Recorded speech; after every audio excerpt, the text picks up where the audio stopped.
What is up, YouTube? Bobbles and Ball Cards back with another video. It is Friday, and I hope everyone had a wonderful week out there. Before I get started, I want to tell you all thank you for all the comments, likes, the new subscribers. Thank you guys. I've been really enjoying. I told you guys after going to the National, it gave me a little bit of motivation seeing how many people that I didn't realize watched the channel or knew who I was.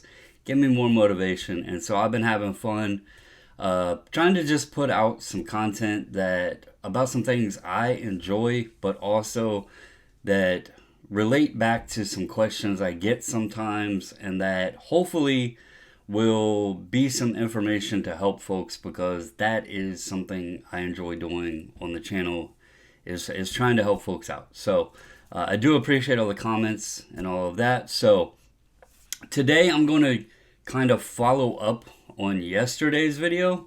Yesterday I kind of talked about low grade vintage and how you can save money by hunting and strategically put what budget you have and use that to determine what cards you want to target, and don't necessarily say that you want to just target a specific grade, but more so try to target cards at or under the budget you have, but the best looking cards. Today I want to talk about don't fall into the trap of comps. And this is a key thing because, I've noticed Jeff Wilson, he's put out his top 5 vintage cards going up. As I mentioned yesterday, he's done videos showing deals and transactions he's done.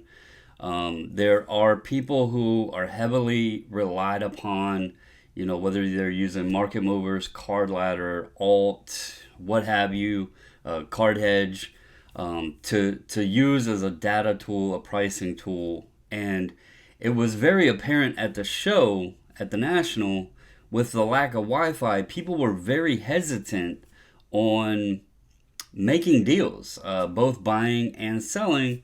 It was very apparent that they are very tied to the internet and needing apps or websites or eBay even to kind of understand what price ranges cards are at. And this ties in even more so when you are talking about buying and or selling. This goes both directions. This isn't just specifically for buying cards. This also goes for selling cards. This is something you need to take into account.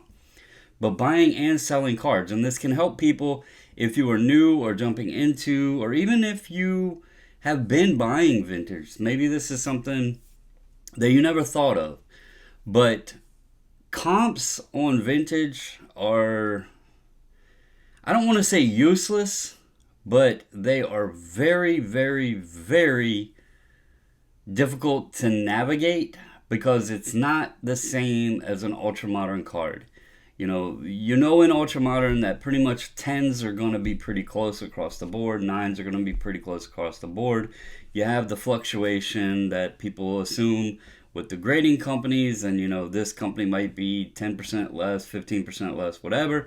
But overall, it's pretty simple to navigate. In vintage, you cannot really look at a comp and say, well, the last sale was for this, that's what I want to be at. And I'm going to go in and show you kind of why that is, and why you can use it to help you both buying as well as selling, to understand better where a card needs to be at or where you should attempt to purchase it at. That's where there's no real rhyme or reason or formula to it, but hopefully this will help you out. So if you like the video, give it a thumbs up, comment down below, let me know your thoughts. If you have anything to add to it, and always subscribe if you haven't. So first and foremost, I would not use the definition of comp with vintage.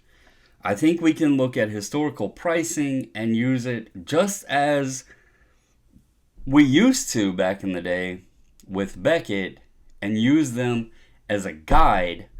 But I don't like the term comp because, again, not every sale is going to be the same. Sometimes, and I'm going to show some examples, sometimes they're not even close, and it's within the same numerical grade within a very close proximity time period. And so what I have here, I'm not going to go through and show like a bunch of examples, but this is pretty commonplace across any card you're going to look up with vintage. It might fluctuate even more. Obviously, the higher grade you go or the lower grade you go, things could fluctuate a bit further. What I did here is I took a very common popular card, 54 Topps Hank Aaron rookie, and I went at a mid-grade PSA 5 to show just how much things can change in a short period of time.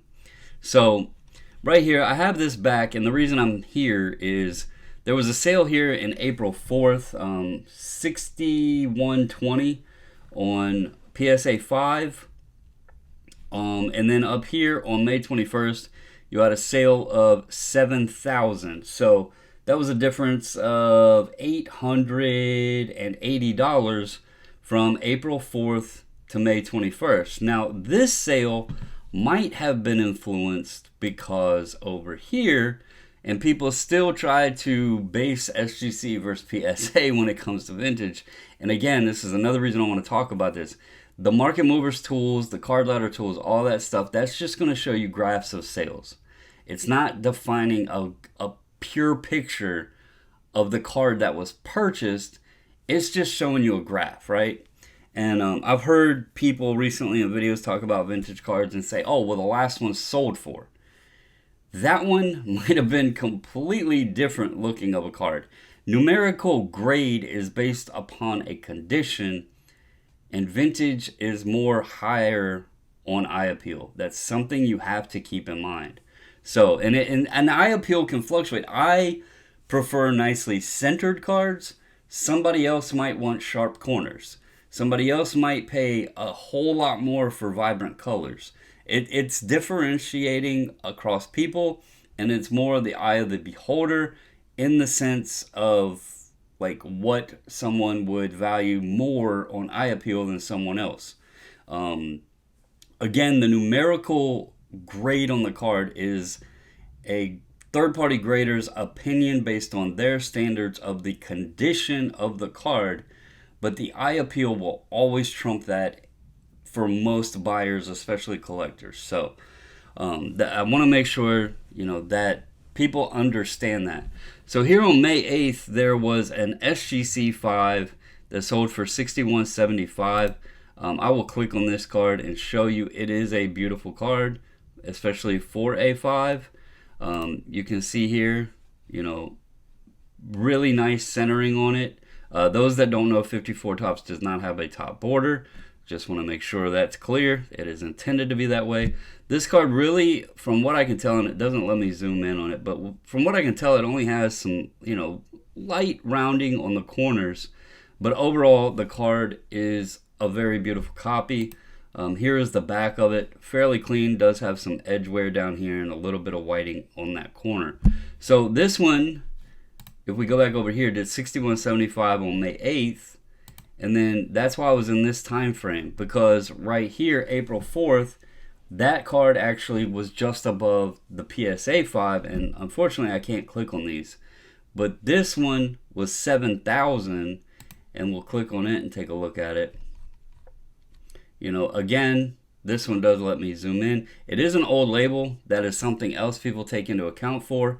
Old labels, people tend to not pay as high because PSA allegedly had more lenient grading scale back in the day. But, overall, a nice copy. Looks pretty good. This corner down here is a little rough. But overall, a pretty nice copy. The back, fairly clean, right? So this one, as we've seen, went for 7,000. So in that time frame, you had that one go for $825 more. But then right here, from May 21st to June 11th, it was back down to $5,250. Let's look at this one. What does this one look like? So, again, looks like a pretty tough. That has a little bit of paper loss right there. That could have been part of it. But, this is a prime example. You have PSA 5, and PSA 5, but you have 1750 difference in value. So that's something to definitely take into account. And then even right here from June 11th to June 16th, you can see the price changes by $550. So if we were looking at a modern or an ultra modern card and somebody said, oh hell, in 5 days this card jumped $550, or essentially 10%, people would be flocking, going crazy. Oh my God, Hank Aaron to the moon, right? But then you look, right here, this was a 4, so that sale, don't let it trick you. But then you look here, it went from $5,800, and then 5 days after that, it went up to $950 more. So here we are in 1 month, went from $7,000 to $5,250, and then 10 days later from this $5,250, we have a sale that's $1,500 higher. So it's one key thing with vintage, right? Always, always, always buy the card, okay? The slab is great. The numerical grade is great. The graphs, the charts, all that stuff, toss that out the window. Those are just going to be a guide to help you navigate like a range of what the numerical grades would be at. Overall, you need to look at the card itself, and especially at a show. If you have 3 dealers that have similar cards, like, maybe this dealer and this dealer and this dealer's got 54 Hank Aaron's, take a look at each individual card and then come to your best opinion. Grading is great. It's great to give a conditional value on a card, but what matters most is what you value the card at. Is it something that if you put in your display case or on your desk or wherever, does it make you happy looking at that card? Are you pleased with the look of the card? The grader is just giving you a scale based upon standards set by that third-party grading company. The value comes into play more on how you feel about the card. So, if you're at a show and you got 3 different options, look at the card itself. Discount, like even myself, if I can find a card, in a different slab and it's a better price and I think the card looks really nice, I will, if it makes sense, I'll buy it. I will say, and I didn't mention this yesterday, another reason that I am more comfortable and secure buying low grade stuff is there's a lot of scissor stuff going on out there we know of in history. I feel if I can buy a card, not only because I can afford it in a lower grade, but that it looks nice, I don't have to worry, is this an 8 because somebody gave it surgery? Am I buying I don't want to say a fake because it's not a fake card, but am I buying a fake grade essentially? Like, was this an 8 because it got doctored a little bit? So I feel more comfortable when I'm spending my money on the lower grade stuff because, I know it's got a story to tell. It's got a little bit of, defects to it, so to speak, or my boy Guns likes to call it patina to it. And I know that I'm not overpaying for something because somebody was real good with a cutting board or something. So, but anyway, my best point to this video, and I don't have access to charts and graphs on any of the companies, so I can't show you with those. But this is Terapeak. These are sales on eBay. You can see right here, July 21st, somebody bought a 5 for $6,750, and August 1st, somebody got one for $5,000. So, one would look at this, and in the ultra-modern market, we're like, oh, hell, Hank Aaron's tanking, dropped $1,750, 5 cards going down. Oh, my God, it dropped. No. They will fluctuate. The next sale could be $7,000. They fluctuate based on the card being purchased, the person buying the card, the way they value the appearance of the card.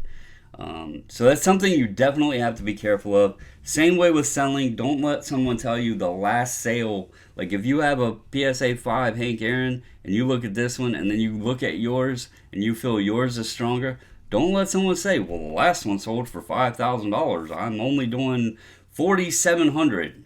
Don't buy into that. Stay firm. Know what you have. Know what it looks like. Compare it to many other examples.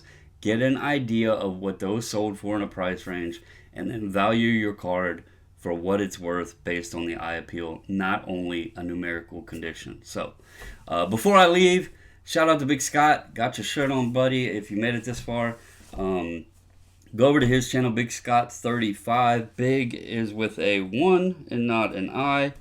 And subscribe. Tell him I sent you. But that's all I got for you guys today. I hope you enjoyed it. I hope this helps a bit. I hope I made sense. Sometimes I ramble.